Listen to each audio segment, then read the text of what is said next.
At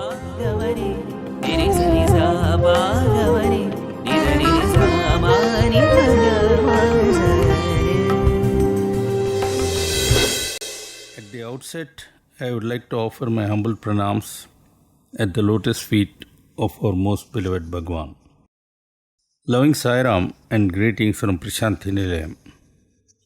Last time I came up to the point where Sita was brought to the battlefield, where she saw Rama for the first time after her abduction by Ravana almost 1 year earlier. As I told you then, contrary to the happy reunion that everyone expected, Rama told Sita that he would not accept her back since she had spent time in another man's house. This infuriated Sita, who after some sharp comments addressed to Rama, asked Lakshmana to light a fire so that she could immolate herself. We pick up from that point. Lakshmana was stunned and shocked. Naturally, besides being filled with both anger as well as compassion. He was angry with Rama for his unreasonable, unwarranted, and totally unexpected rejection of Sita, and that too in public.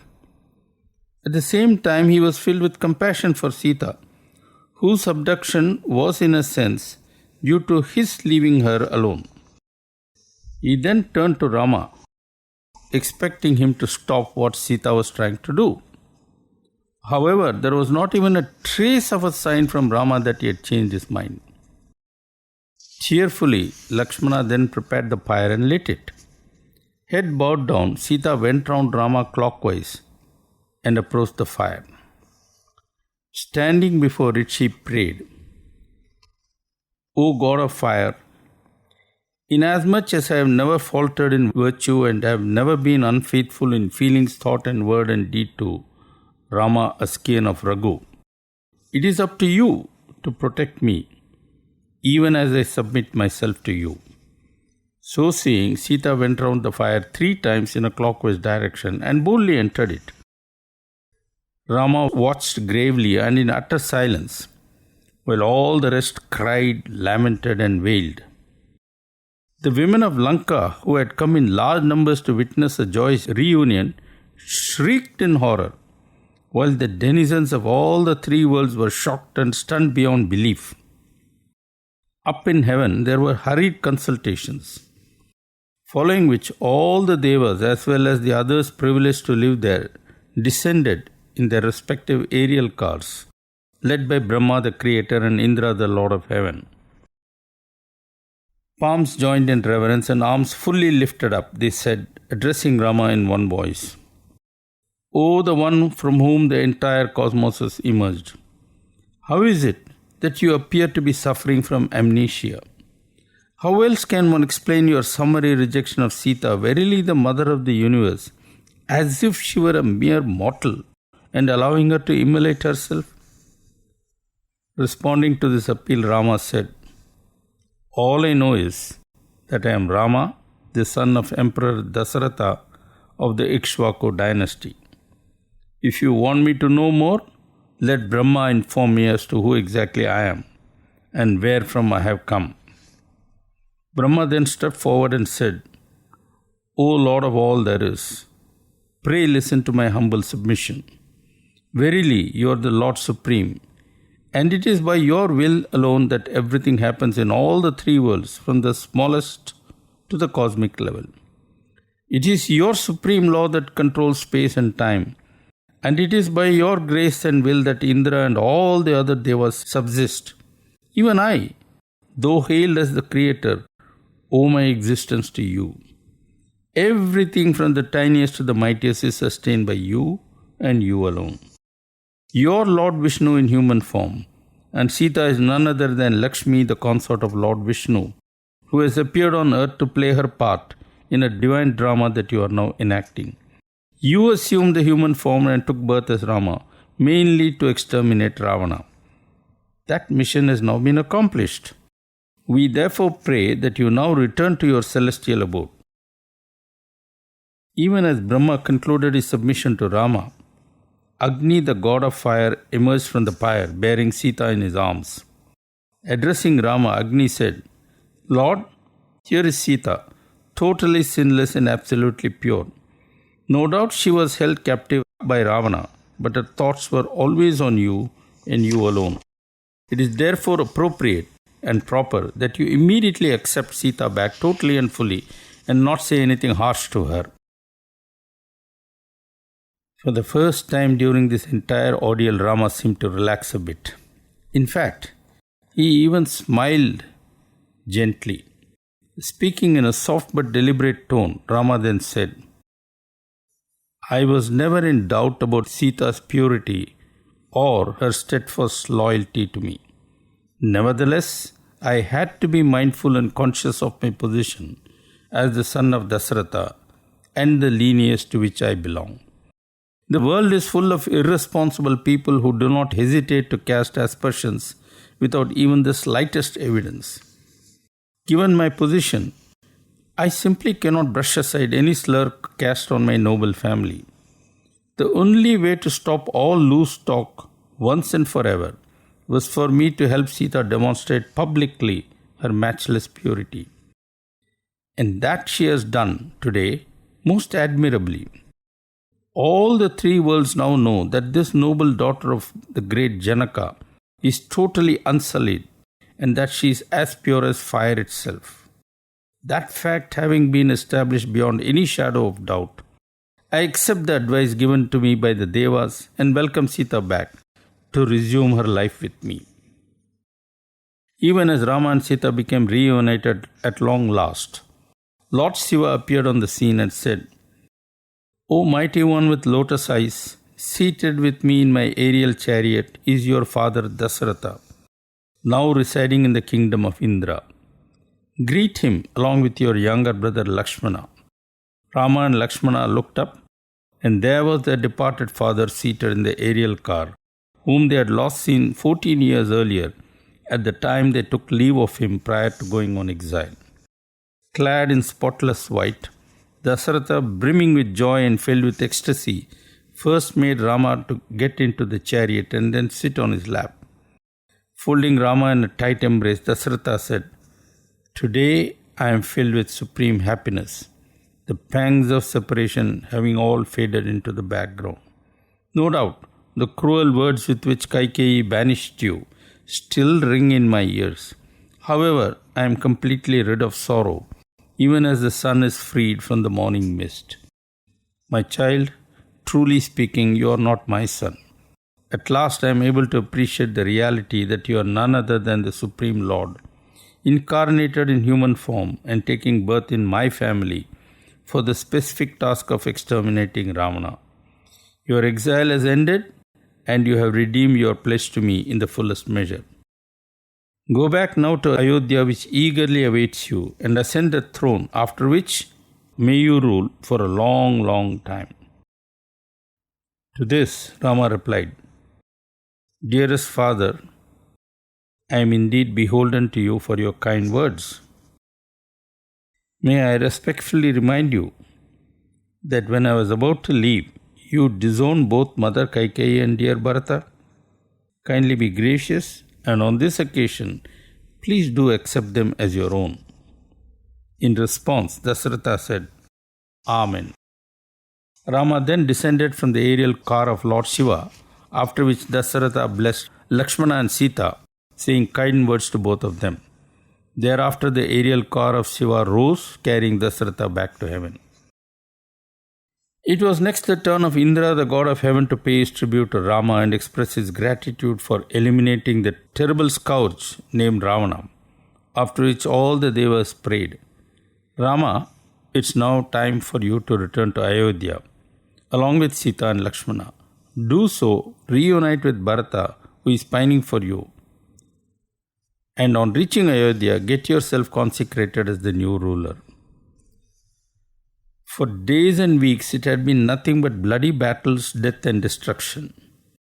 Suddenly, all that seemed like a distant memory, even as there was sweet smell of victory everywhere, with Lakshmana and Rama both looking more radiant than ever.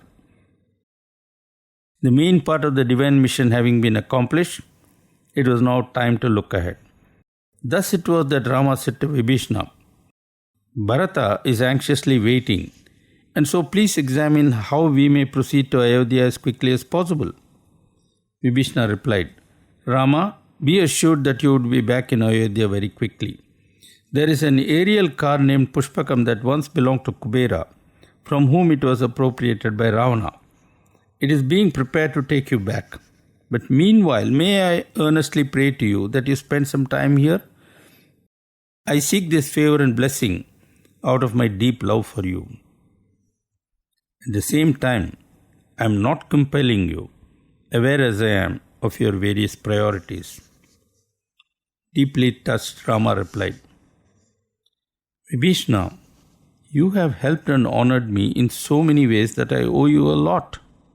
You also know that I cannot turn down any request of yours. At the same time, I would like you to appreciate the tremendous anguish Bharata must be going through. For him, it has been 14 long years of waiting, and if I delay further, he might become greatly disturbed. I therefore urge you to bear with me and allow me to return as quickly as possible. Vibhishana indicated that he understood and rushed to have the celebrated aerial chariot Pushpakam brought in full readiness for a long journey. And when Rama and Lakshmana saw it, they were astonished. Crafted by Vishwakarma, the architect of the gods, it was stunningly magnificent in concept and construction, bedecked with precious stones and crystal, and provided with comfortable seats upholstered with silk of the highest quality. The chariot was huge and seemed to be floating on a cloud. Inviting Rama to use the Pushpakam, Vibhishana told him that the aerial car, moved according to the will of the rider, was capable of expanding its seating capacity to suit the need and could go anywhere. Having taken care of the travel arrangements, Vibhishana then inquired whether Rama had any other instructions for him.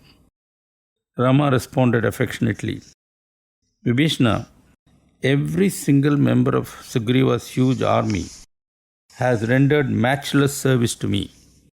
In a way, you too have benefited from that service, having now become the ruler of Lanka. I think it is appropriate, therefore, that you reward them generously, making them all very happy. Vibhishana lost no time in executing Rama's command, and that done, Rama, Sita and Lakshmana boarded the Pushpakam.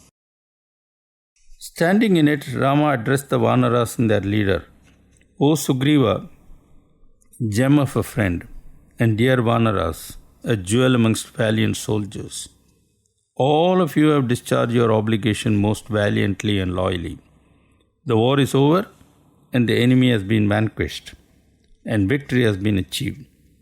Sugriva, it's time for you to return to Kishkinda and resume your reign there, even as dear Vibhishana would begin his reign here in Lanka. As for me, I shall return to Ayodhya. When Rama finished speaking, Vibhishana, Sugriva, Jambavan and all the other members of Sugriva's army submitted to Rama, palms joined in supplication. Rama, we too want to go to Ayodhya with you. Please take us. Rama was so touched and happy, he said, What a wonderful opportunity all of you have given me. Waste no time and all of you get on board. You too, Sugriva and Vibhishana. Soon, Pushpakam was airborne and the heavenly car, promptly resizing its capacity to accommodate its unusually large number of passengers, headed north, speeding towards the spot where Bharata was tensely waiting for an overdue Rama. As the Pushpakam flew towards its destination, Rama was busy pointing out to an eager Sita various places associated with his long search for her, as also the final invasion of Lanka and the prolonged battle with Ravana and his forces. As they flew over Kishkinda, Sita had said to Rama, Lord, I think it's only proper that Tara and the wives of the various Vanaras join us on our journey to Ayodhya.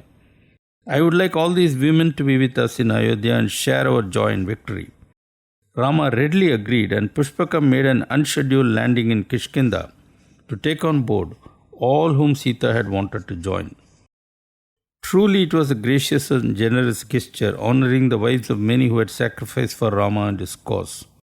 capacity further enhanced and the flight resumed, Pushpakam was soon flying over memorable spots like where Ravana had abducted Sita, where Rama had wiped out Khara, Dusha and his huge army, and so on. Shortly thereafter, the Chitrakuta mountain was sighted. Pointing to it, Rama said to Sita, "Remember, that is where sage Bharadwaja lives.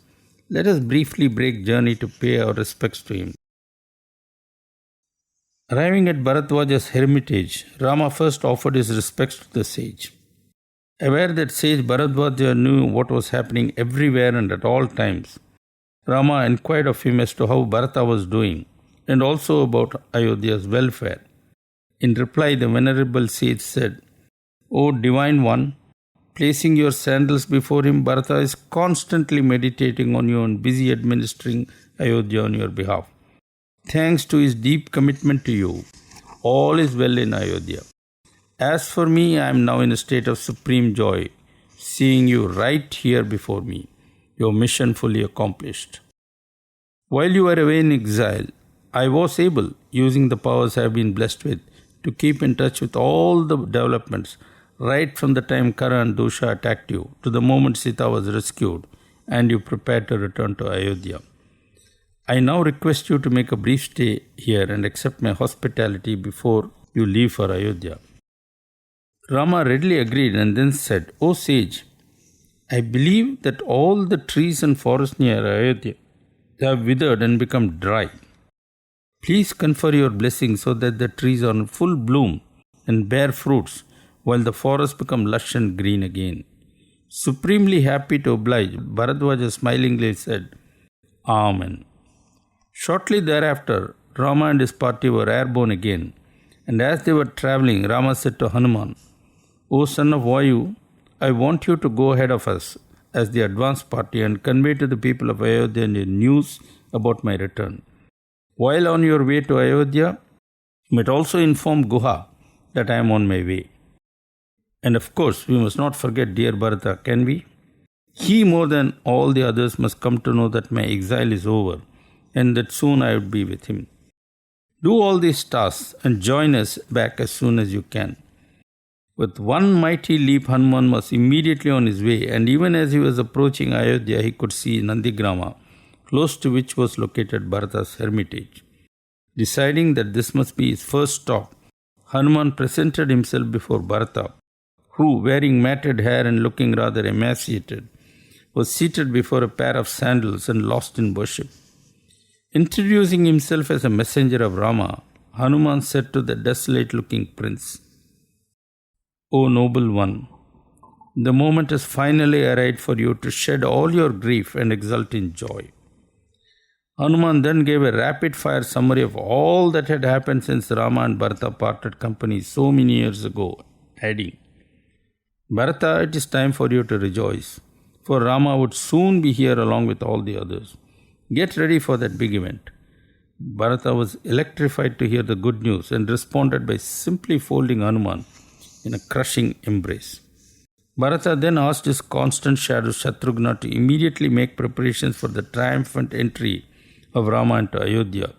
Swinging instantly into action, Shatrughna also made arrangements for the three queen mothers, Kausalya, Sumitra and Kaikeyi, to come to Nandigrama so that they could see Rama even before he entered Ayodhya. In no time at all, the once desolate hamlet of Nandigrama began to look like a huge royal camp with thousands of horses and elephants all gaily decorated, soldiers beating drums and palace servants in their thousands waiting to welcome their master. However, the master appeared to be slightly late in coming, which caused Bharata a moment of anxiety. Just then, thanks to the boon conferred by sage Bharadwaja, the entire forest near Nandigrama transformed in an instant into a dense jungle full of fruit-bearing trees, plenty of birds flying around, and deer in abundance flitting back and forth with dancing leaps. Even as Bharata and all the others with him watched this in wonder, pointing to the sky, Hanuman shouted in an excited voice, "There comes Sri Rama." The entire crowd looked up, and amidst the clouds they could catch a glimpse of Pushpakam bearing their dearest Rama, who had been away from them for such a painfully long time. Slowly, The aerial chariot descended and touched ground near the spot where Bharata had enthroned the sacred sandals given by Rama to him earlier as the symbol of royal authority. When Rama stepped down from the aerial chariot, the entire crowd, their hearts filled with joy and palms joined in deep respect, said most lovingly and as well as reverentially, "O noble and mighty one, blessed indeed are we to have your darshan again." There was joy everywhere and a most emotional reunion all round. While Bharata, after welcoming Rama formally and saluting Sita, went round embracing Sugriva, Vibhishana, etc., Rama slowly walked towards Kausalya and touched her feet most reverentially. He then greeted Sumitra and also exchanged kind words with Kaikeyi. Finally, Rama and Bharata stood facing each other. For a moment, Rama stood in silence, while his eyes slowly scanned the huge and joyous gathering before him. He then turned towards Bharata, who had been patiently waiting for this moment for so long. Rama's heart was too full for words. But Bharata, though equally overwhelmed, had a burden he had to lay down. Thus, palms joined, he said most respectfully and reverentially, "Rama, 14 years ago, you entrusted your kingdom to me and asked me to look after it while you were away. Now that the king of Ayodhya is back, I want to hand over the kingdom to its monarch. While you were away, my heart was always pining for you, but I did not allow that agony to come in the way of administering your kingdom for and on behalf of you. I am happy to report that during your absence, I have, by your grace, been able to increase the wealth tenfold and significantly enhance the strength of Ayodhya." Rama continued to remain speechless, but in one sweeping gesture he picked up Bharata and took him into the Pushpakam. The entire party then flew the short distance from Bharata's hermitage to the village of Nandigrama, where everyone got down from the aerial car. Rama then said to Pushpakam, "You have served me well. Go back now to your original master Kubera, the Lord of Wealth." The aerial chariot then rose immediately in the air and, flying in a northern direction, quickly disappeared from view. Since Rama had not given a response to his appeal, Bharata said once more to Rama in a most respectful tone, "Rama, managing Ayodhya during her absence was a heavy burden. Somehow I managed to carry on thus far, but can no longer do so even for one moment. Now that you have fulfilled your vow and returned from exile, please accept back the kingdom this very moment. Get consecrated as the ruler and start your reign immediately thereafter. My responsibility discharged, I want nothing more than to be your loyal servant." Rama smiled and nodded and said, "So be it." Soon barbers arrived and helped to disentangle the matted hair that Rama, Lakshmana, Bharata and Shatrugna had worn all along as a sign of renunciation. This was followed by a ceremonial bath, and after 14 long years, Rama, Lakshmana, Bharata and Shatrugna all donned royal robes once more. Meanwhile, Sumantra had prepared a chariot by which Rama was to travel, holding it in full readiness. As soon as everyone was ready, a convoy was formed, and Rama triumphantly rode towards Ayodhya with Bharata driving the chariot and Lakshmana, Sugriva and Vibhishana in attendance. Even as Rama's party was speeding towards the capital city, Sita strained her neck to catch a glimpse of Ayodhya as it appeared on the horizon. In Ayodhya itself, sage Vasishtha, in association with the ministers of the realm, had made all the preparations for receiving Rama and thereafter performing all the prescribed rituals associated with his coronation. As Rama entered Ayodhya, it was a very different scene compared to what was witnessed when he left it 14 years ago. Then it was all gloom, sorrow and tears. This time, however, the city was gaily decorated, and the citizens in their tens of thousands cheered, danced, sang and blew conch shells to welcome their dear Rama. Immediately after reaching the royal premises, Bharata said to Sugriva, "Please dispatch some of your people to immediately bring water from the 4 seas needed for the royal consecration ceremony." Led by Hanuman and Jambavan, a large number of Vanaras quickly brought sacred water in jars. Sage Vasishtha now took complete charge and with help from other veterans like sages Vamadeva, Kashyapa, Jabali, and Katyayana, Gautama, and various others, conducted the religious rites with dignity and grandeur due to the coronation for a member of the famed Ikshvaku dynasty. The Sri Rama Pattabhisheka, the anointment ceremony associated with the coronation ascending the throne, was a glorious finale, witnessed not only by a huge and diverse audience but also by the gods of heaven themselves. Indeed, the gods not only attended the function but brought wonderful presents as well. For his part, the ever-generous Rama showered gifts on one and all according to prescribed procedures, each according to merit and status. While this was going on, Sita took a pearl necklace off her neck and, holding it in her hands, glanced at Rama. Easily reading her mind, Rama responded, "Sita, it is appropriate that you gift it to the one who has pleased you most." Whereupon Sita signaled to Hanuman to come forward and gave him the necklace, understandably so. Adorned with it, Maruti looked like a grand mountain capped by silvery clouds. Not only Hanuman, but Sugriva, Jambavan, Vibhishna also, and indeed all the rest of them were duly honored and rewarded. Thus ended the crowning of Rama, Lord in human form, who delayed ascending the throne for 14 years by creating as a part of his divine drama circumstances that first led to his exile, then to the abduction of Sita, followed by friendship with Sugriva, creating thereby an opportunity for the Vanaras to render service, culminating in the invasion of Lanka and the destruction of Ravana, the real mission objective. Having played out in full their respective roles, both Sugriva and Vibhishna were instructed by Rama to return to their respective kingdoms along with their followers, which they soon did. Shortly after he became emperor of Ayodhya, Rama asked Lakshmana to become the prince regent. As expected, Lakshmana politely declined the offer, adding that his only role was to ever be a shadow of Rama. Bharata was then appointed to the post that was thrust on him 14 years earlier, but which he stubbornly refused so that he might uphold Sathya and Dharma. Now, however, it was different. Rama was not only rewarding Bharata for performing admirably the duty of a caretaker for 14 years, but also for his spirit of sacrifice. It is said that Rama ruled for over 10,000 years and that his reign was perfect in every sense.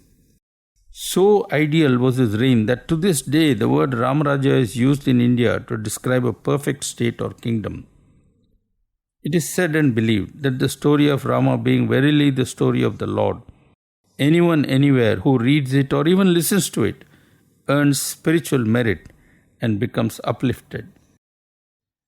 Thus ends the Ramayana according to sage Valmiki, a timeless epic, which though technically is nothing but the story of Rama, offers in truth invaluable moral guidance to humans everywhere, guidance that transcends all differences associated with race, religion, nationality, language, etc. Well, that's it. I understand this talk would be broadcast on 17th October, and that is the day we all celebrate Vijayadashmi, which is believed to be the day when Rama entered Ayodhya and became coronated as king.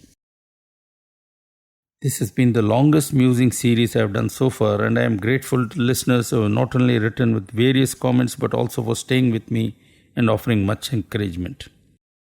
Many have wondered why I have not referred to many incidents they are familiar with. I have replied to this earlier, but let me do it once more.